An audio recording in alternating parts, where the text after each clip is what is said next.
And here we are at part 4 of my video walkthrough for the Legend of Zelda: Link to the Past, and we have just entered the second dungeon, which we are here to collect the Pennant of Power. Alright. This dungeon has some pretty unique enemies in it, but they're nothing too terribly bad once you kind of learn how to fight them. Gonna start off, we're wanting to head to the left side of the dungeon and into this room here. Just like the book, we just need to ram into it so the key will fall off. Now that we got our first small key, can explore around a little better. Head into this door here. We got another varied assorted room of enemies. Got some statue things, and I think those are levers. Some more statue things. This middle pot here has got a switch, which gives us the map. Alright. It's always good to get the map. Gonna leave to the right here, and got some more random enemies. Some floor grabber things, some levers. This door up here is kind of a trap room. It doesn't go anywhere, there's nothing in it, just a bunch of enemies. But for the sake of the guide here, I decided to come in here. Like I said, once you kind of learn how to deal with them, they're not too bad. You're going to want to head south from here, and then going to go ahead and work my way south here. None of this area down here is necessary, but showing it for the sake of the walkthrough. That room there just leads outside. What we're looking for is the room that we need the key. This treasure chest here has the compass in it. And after defeating all of the enemies, we can go north. Gotta fight our way around some cannonballs here, and then grab the chest to get the big key.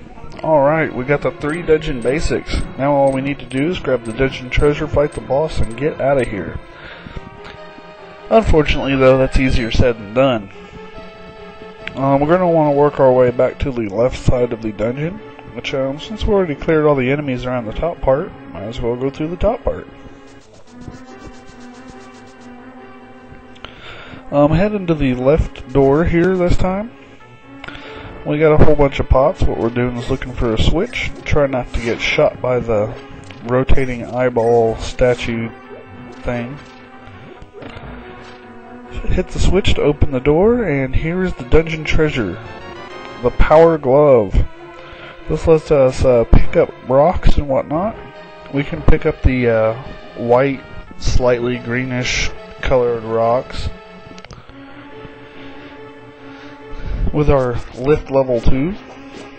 Fight your way through some more enemies here, and we're looking for the southern room. If you push the block out of the way here, you can open the door, which leads to a fairy room, which I don't need, so just moving on. And oddly enough, we're actually going to leave the dungeon, which is kind of unusual. Head to the south here and grab our 6th piece of heart, and then we're going to want to loop around the top, move some stones out of our way, and then head back in. Alright, got another statue thing here. Just push the block and head to the north. The trick with this room is we have a bunch of tiles floating around, which we just want to grab the key and get out of there, really. Those tile things kind of suck.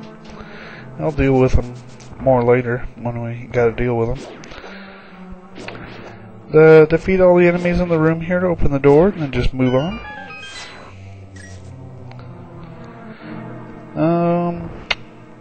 Here we got some more enemies and some laser shooting things and some torches, and I don't know, this room's just cluttered.